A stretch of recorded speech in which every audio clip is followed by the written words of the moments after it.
एमालेको प्रतिस्पर्धी यहाँ मैले खास देखेको छैन। नयाँ पार्टीका साथीहरू सोशल मिडियामा अलिअलि देखिनुहुन्छ गालीगलौजमा, तर जनताको बीचमा मैले देखेको छैन। मैले कयौं साथीहरूलाई भेटेँ, तपाईँहरूले नयाँ नयाँ भन्नुहुन्थ्यो, मान्छे त नचिनेको मान्छे पो ल्याउनु हो भनेर पनि भने मैले, सापटी ल्याउनु हो पनि भनेर भने मैले।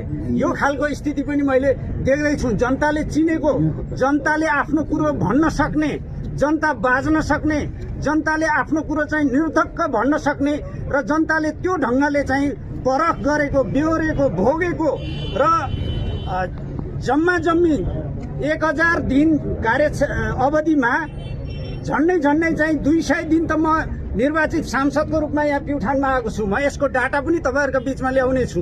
यो सबै कुराहरू हेर्दाखेरि एमालेसँग प्रतिस्पर्धा गर्न पाए हुन्थ्यो।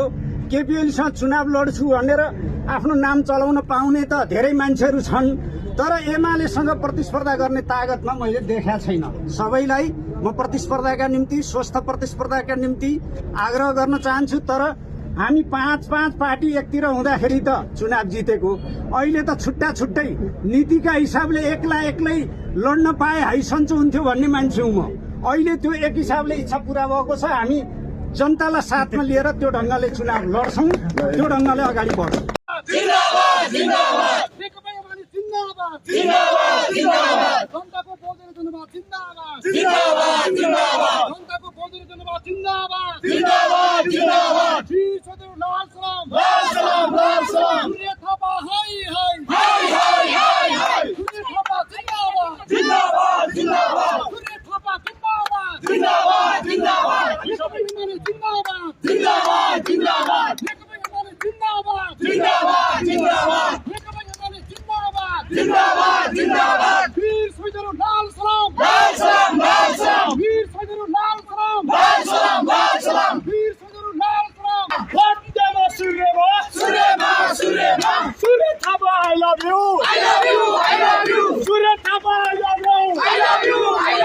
गाउँ बस्ती सहर